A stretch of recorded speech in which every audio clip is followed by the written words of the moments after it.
সাহাবী আল্লাহ নবীর কাছে আসছে, এসে বলতেছে, ও আল্লাহর নবী, আমি অনেক বড় বড় গুনাহ করেছি, কয় তওবা করো। আল্লাহ নবী কয় তওবা করো, আল্লাহ গুনাহ মাফ করবে। সাহাবীটার সন্দেহ, ও আল্লাহর নবী, এমন গুনাহ করেছি, এই তওবায় কি আল্লাহ মাফ করবেন? কয় হ্যাঁ, তওবা করো, আল্লাহ তাআলা মাফ করবেন।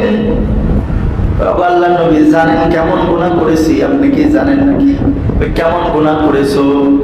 নিজের হাতে নিজের কন্যা সন্তানকে গলা চেপে চেপে মেরেছি, নিজের হাতে নিজের ঔরসের নিজের কন্যা সন্তানকে গলা চেপে মেরেছি, ছেলে সন্তানদেরকে বাঁচিয়ে রেখেছি, নিজের ঘরের কন্যা সন্তানদেরকে নিজের হাতে গলা চেপে মেরেছি।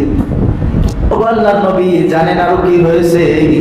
একবার আমি ব্যবসায় গিয়েছি, একবার ব্যবসায় রওনা হয়েছি, কয়েক বছর পর ব্যবসা থেকে বাড়ি ফিরেছি, ফিরে দেখি আমার স্ত্রীর কাছে একটা ছোট্ট একটা মেয়ে বসা। আমাকে দেখেই সে দৌড়ায় এসে আব্বু বলে ডেকেছে। আমি আমার স্ত্রীকে জিজ্ঞাসা করলাম, এটা কার সন্তান? আমার স্ত্রী বলল, এটা আপনার সন্তান, এটা আপনার কন্যা সন্তান।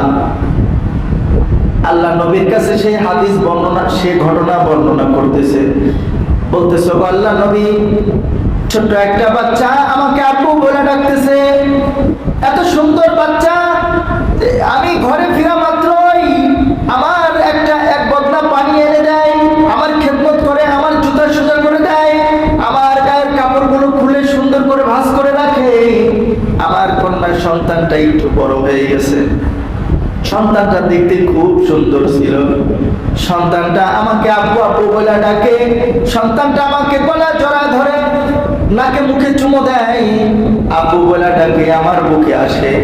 কিন্তু আল্লাহর নবী জানেন কি হয়েছে? আমি একদিন এই সন্তানটাকেও আমি পাহাড়ের পদদেশে নিয়ে গিয়েছি, পাহাড়ের পাশে গিয়ে রৌদ্রের মধ্যে আমি গর্ত খনন করেছি, আমার সাথে আমার সন্তান গিয়েছে, আমার ছোট্ট বাচ্চা আমার সাথে সেই পাহাড়ের পদদেশে গিয়ে খেলা করতেছে, আর আমি এক পাশে বসে বসে তার জন্য গর্ত খনন করতেছি।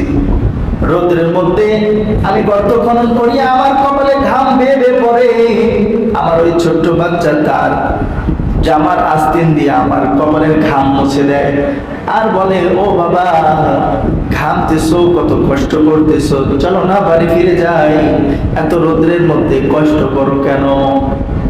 এমন একটা সন্তান পিতার ঘাম মুছে দিতেছে, আব্বু বলে একটু পর পর এসে কপালে চুমু খায়, মুখে চুমু খায়, ঠোঁটে চুমু খায়, এমন এক কন্যা সন্তান। ও আল্লাহর নবী, এখন ভাবলেও বুক ফেটে যায়। যখন গর্ত খনন করা শেষ, তখন আমার কলিজার টুকরা সন্তানটারে ডেকেছি, ডেকে তাকে বলেছি, দেখো কত বড় একটা গর্ত আমি বানিয়েছি।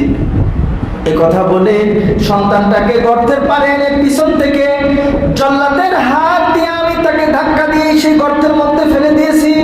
ও আল্লাহর নবী, হায়রে, যখন আমি ধাক্কা দিয়ে আমার সন্তানটাকে ফেলে দিলাম, কতবার আমাকে আব্বু বলে ডাকলো, উপর থেকে বড় বড় পাথর মেরে মেরে আমি আমার সন্তানটাকে আহত করেছি, রক্ত ঝরিয়েছি।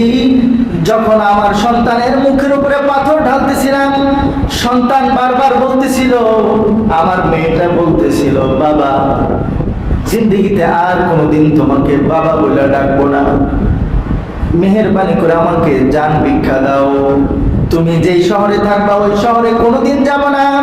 ও বাবা, তোমার কাছে একটা আবদার, যে সন্তান হিসাবে তোমার কাছে আমার জান ভিক্ষা চাই।